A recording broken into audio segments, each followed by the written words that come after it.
It started with a birthday gift. Clara turned 12 that winter, and her grandmother, a collector of antiques, gave her an old porcelain doll. It wore a faded lace dress, its glassy blue eyes framed by golden curls. "She's special," her grandmother had said. "This doll's been in our family for generations. Just keep her somewhere safe."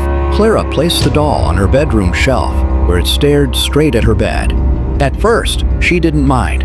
The doll was just another trinket among her books and toys. But soon, something began to change. The first night, Clara woke with a start. The air felt cold, unnaturally so. She turned her head and saw the doll, its glossy blue eyes reflecting the faint glow of her nightlight. She swore its head was tilted slightly to the side, as if it had shifted. "I'm imagining things," Clara whispered to herself. But each night, she kept waking up, and each time, the doll seemed different. Sometimes its head seemed to face the door. Other times, its glassy stare locked directly on Clara. One night, she woke to find it sitting closer to the edge of the shelf, closer to her bed. "Mom, can I put the doll somewhere else?" Clara asked one morning. Her mother laughed. "What's wrong with her? She's just a doll." But Clara couldn't shake the feeling that those glassy eyes never stopped watching her. One night, the air felt colder than ever.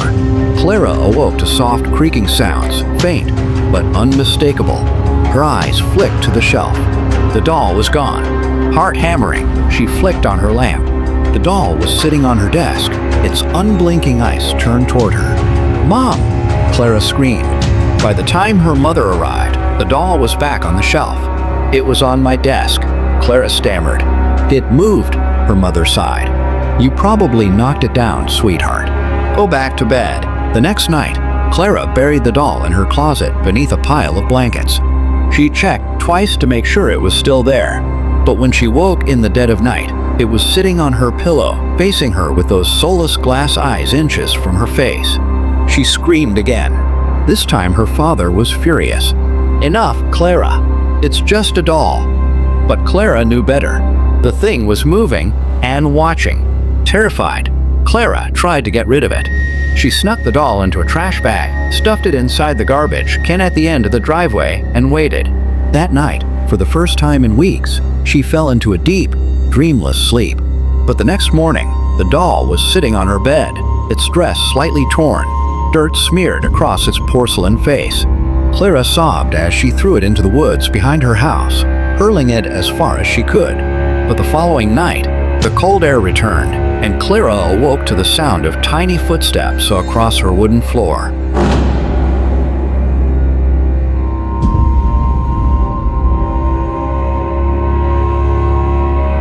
The doll was standing in the middle of her room. Desperate, Clara turned to her grandmother. "Please, tell me how to get rid of it." Her grandmother's face paled. You didn't anger it, did you?" "I tried to throw it away," Clara whispered. "Oh no," her grandmother breathed. "You must never anger it. That doll doesn't just watch. It waits." "Waits for what?" "For the right moment." Her grandmother's voice trembled. "It belonged to a little girl once. A girl who disappeared. The family swore they heard her voice at night crying for help. The doll's been cursed ever since. It doesn't stop until it finds someone to take her place." Clara returned home feeling sick. That night, she locked the doll in her attic, barricading the door with heavy boxes. She barely slept, but no footsteps came. No whispers. No cold air. Relieved, Clara began to believe it was over. For weeks, the house remained quiet. Then one night, Clara woke again. The air was colder than ice. Her breath came out in white puffs. She froze as the attic door creaked open, the box pushed aside. Tiny footsteps echoed down the stairs. Then came a soft giggle, high-pitched and distorted. Clara's bedroom door creaked open. In the dim light, she saw the doll standing in the doorway. Its glass eyes gleamed, and its cracked porcelain face seemed to grin. "I found you." A whisper filled the room, a child's voice, warped and distant. The doll's tiny hand stretched forward. Clara felt her body go cold, her limbs frozen in place. Her breath hitched as the doll climbed onto her bed, its cold fingers brushing her face.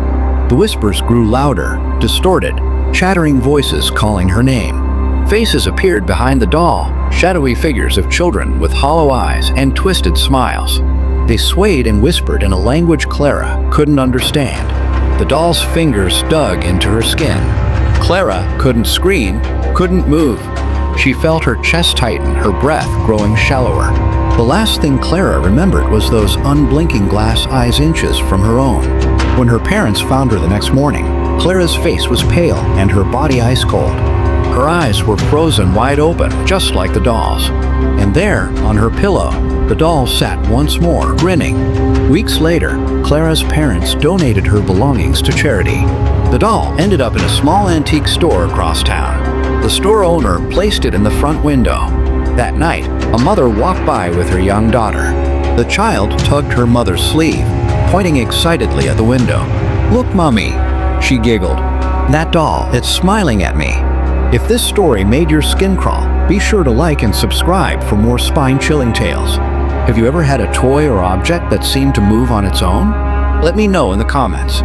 And remember, sometimes the things watching you in the dark are much closer than you think.